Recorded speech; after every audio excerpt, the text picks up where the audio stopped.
He was there thanking workers for their assistance, of course, with the Maui wildfires and Hurricane Idalia. With a possible government shutdown looming in a month from now, 1 month from now, and a funding shortfall for FEMA at this point in time, the president called on Congress to act. We're going to need a whole hell of a lot more money to deal with emergency appropriations, to deal with all you're taking care of. Thank you very much. I am going to Florida. I'm going to Florida Saturday morning.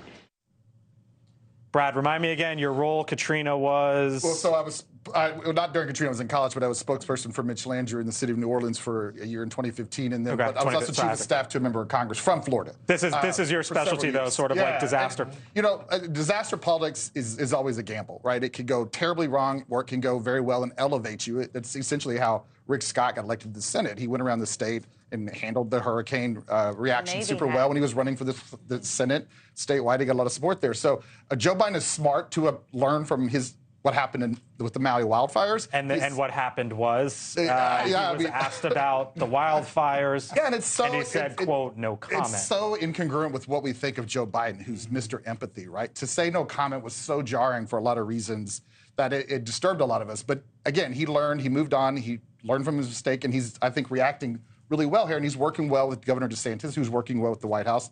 So far, politics has been put aside for the people in Florida.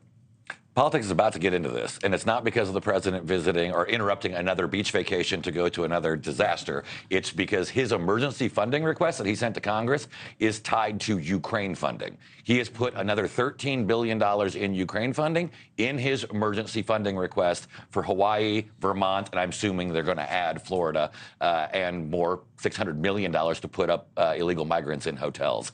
Those are bad things. It's not how you get an emergency funding bill.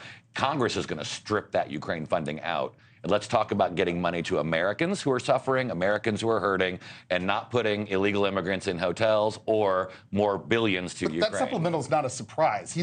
When the whole debt ceiling deal was reached, the president and Senate Republicans said they were going to pursue a Ukraine supplemental. But whether it's a surprise or not, or expected or carefully orchestrated or not, to Mark's point, you've got people like Mark sitting up here saying, and people all over the country saying, wait a minute, money's going to Ukraine, but we need money here for the people in Maui and in Florida. We can do both. And the disparity in the amounts, the disparity in the amounts is what the American people are really waking up to. And why connect them? Why make it a tough vote for people when there is... Well, it's easier to move one supplemental bill rather than multiple ones. Oh, and the Republicans are split. I mean, it is. The Republicans are split on whether to support Ukraine, so that's just smart legislative politics. Politics. Well, not the legislative body. My question is, are we going to see a photo op with DeSantis and Biden when he goes to Florida, like we saw in New Jersey with the Governor Chris Christie when he was governor? Yes. You saw President Biden and Governor DeSantis last year in Fort Myers. I think people divorce these two things. They expect the president and the governor or the congressional delegations to get along in disaster centers.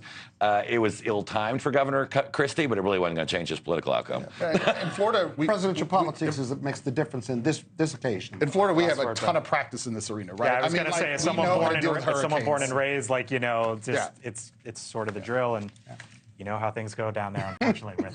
Thanks for watching. Go to newsnationnow.com to find NewsNation on your television provider. And don't forget to subscribe. Click the red button to get more of NewsNation's fact-driven, unbiased coverage.